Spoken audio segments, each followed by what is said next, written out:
बहुत सारी रियासतों में मेरे कश्मीरी जवानों को हिरासत किया जा रहा है। मेरा सवाल है मौलाना आगा जी से, जिस देश की मिट्टी ने आपको पहचान दी है, जिस देश की मिट्टी ने आपको मंच दिया है, जिस देश की मिट्टी ने आपको बोलने की आजादी दी है, उस देश के सम्मान के अगर शब्दों में अगर कुछ बोलना पड़ जाए और अगर उससे आपको आपत्ति है तो आपके साथ क्या किया जाना चाहिए?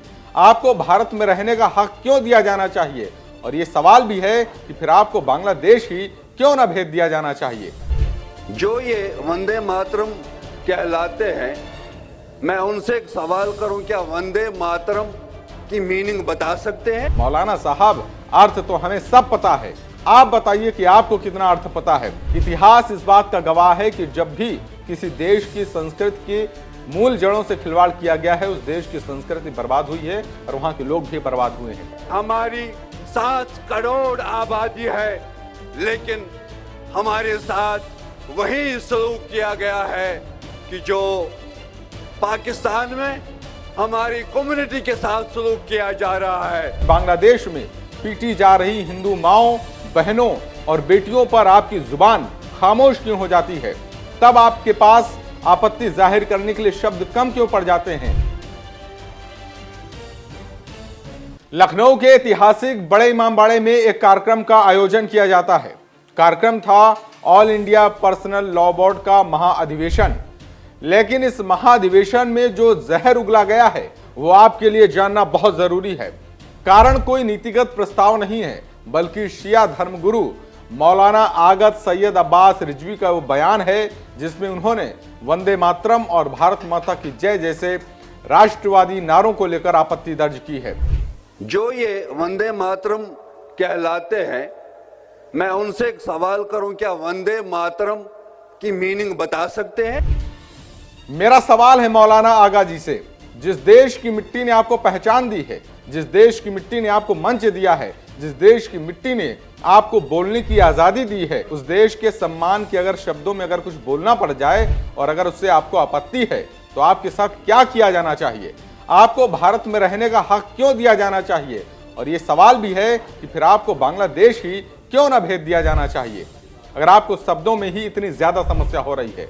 मौलाना साहब कहते हैं कि युवाओं को वंदे मातरम के नाम पर डराया जा रहा है और ये भी कहते हैं कि इसके गाने वालों को इसका अर्थ नहीं पता है। जो ये वंदे मातरम कहलाते हैं, मैं उनसे एक सवाल करूं, क्या वंदे मातरम की मीनिंग बता सकते हैं? मौलाना साहब, अर्थ तो हमें सब पता है, आप बताइए कि आपको कितना अर्थ पता है। आश्चर्य की बात है कि साधारण सा अर्थ है मां तुझे सलाम, और इतने सरल और भावनात्मक अर्थ में भी आपको आपत्ति जाहिर होती है। जिस देश की मिट्टी को हम मां के रूप में पूजते हैं, उसी देश यानी उसी मां के एक और रूप यानी बांग्लादेश में पीटी जा रही हिंदू माओं, बहनों और बेटियों पर आपकी जुबान खामोश क्यों हो जाती है? तब आपके पास आपत्ति जाहिर करने के लिए शब्द कम क्यों पड़ जाते हैं? और ये वही बांग्लादेश है जहां मंदिर तोड़े जा रहे हैं, जहां हिंदू परिवारों को पलायन पर मजबूर किया जा रहा है, जहां लड़कियों की इज्जत असुरक्षित है। और जब इन मुद्दों पर बोलने के लिए कहा जाता है तो आपको सांप सूंघ जाता है। फिर ना तो कोई बयान आपका आता है, ना तो आपके आंखों से आंसू निकलते हैं और ना फिर कोई महाधिवेशन इस तरीके का होता है। धर्मगुरु जब इस तरीके की संवेदनशीलता दिखाने लगे तो सवाल उठना तो लाजमी हो जाता है कि क्या राष्ट्रभक्ति का पैमाना सिर्फ मजहब बन चुका है? मौलाना साहब कश्मीर और पाकिस्तान के जुल्म की बात करते हैं, वहां का राग अलापते हैं, वहां के दुख में आंसू बहाते हैं और दावा ये भी करते हैं कि किताब तो हमने भी लिखी है। किताब क्या आपकी राष्ट्रभक्ति का पैमाना हो गया है? क्या राष्ट्र के प्रति सम्मान केवल सिर्फ किताबों और भाषणों तक ही आपका सीमित रह गया है? क्या भारत में खड़े होकर भारत के प्रतीकों पर ही संदेह करना यह आपकी बौद्धिक ईमानदारी है? हमारी 7 करोड़ आबादी है, लेकिन हमारे साथ वही सलूक किया गया है कि जो पाकिस्तान में हमारी कम्युनिटी के साथ सलूक किया जा रहा है। और जब आप हिंदुत्व पर सवाल उठाते हैं, हिंदुत्व के कार्यों पर सवाल उठाते हैं, तब मौलाना साहब आपसे मैं कहना चाहता हूं कि हिंदुत्व किसी को नफरत नहीं सिखाता है। हिंदुत्व सिखाता है कि किसी भूमि को कैसे मां माना जा सकता है।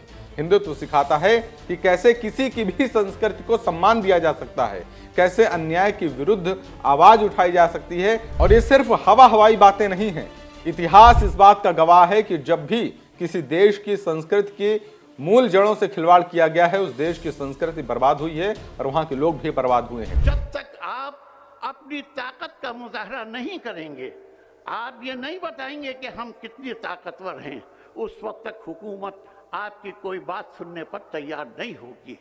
तो ये उसी सूरत में हो सकता है कि जब शहरों शहरों हमारी कमेटियां हों, सूबों सूबों हमारी कमेटियां हों, मुल्क में हमारी कमेटी हो और हम एक आवाज़ जब उठाएं तो 1000 आदमी हमारे साथ आएगा, तब हुकूमत को ये सोचना पड़ेगा कि हाँ, ये भी कोई कौम है।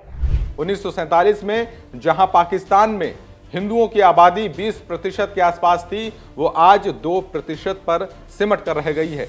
क्यों? क्योंकि वहां पे जबरन धर्मांतरण कराया जा रहा है, मंदिरों को तोड़ा जा रहा है, हिंदू लड़कियों के साथ असुरक्षित व्यवहार किया जा रहा है, और ये सब वहां की सच्चाई है। और तब मौलाना साहब का दर्द नहीं झलकता है, तब मौलाना साहब महाधिवेशन नहीं करते हैं, तब कोई आपत्ति जाहिर नहीं करते हैं। ठीक इसी तरीके बांग्लादेश में एक समय हिंदू समृद्ध हुआ करता था, हिंदू समाज पूरी तरीके से समृद्ध था, लेकिन आज पलायन होने को मजबूर है। हर साल हजारों हिंदू देश छोड़ते हैं। राजनीतिक अस्थिरता और कट्टरता ने समाज को खोखला कर दिया है वहां की। तब मौलाना साहब की आंखों में आंसू नहीं दिखता है, तब मौलाना साहब की आंखों में आंसू जम जाता है। अफगानिस्तान का भी यही कुछ हाल है। कभी काबुल में हिंदू सिख समुदाय हुआ करता था, लेकिन आज क्या वहां पे समुदाय है? लगभग शून्य हो चुका है। बहुत सारी रियासतों में मेरे कश्मीरी जवानों को हिरासतां किया जा रहा है। किस बात पे? किस बात पे? क्या आप जानते हैं इस बारे में किस बात पे परेशान किया जा रहा है? भाई, एक तो जय श्री राम, दूसरा क्या कहा जाता है? वंदे मातरम। जो ये वंदे मातरम कहलाते हैं, मैं उनसे एक सवाल करूं, क्या वंदे मातरम की मीनिंग बता सकते हैं? This video is sponsored by Ram Group of Companies, co-sponsored by Nature House and Bhaiya Ji Silver Coated Ilaichi.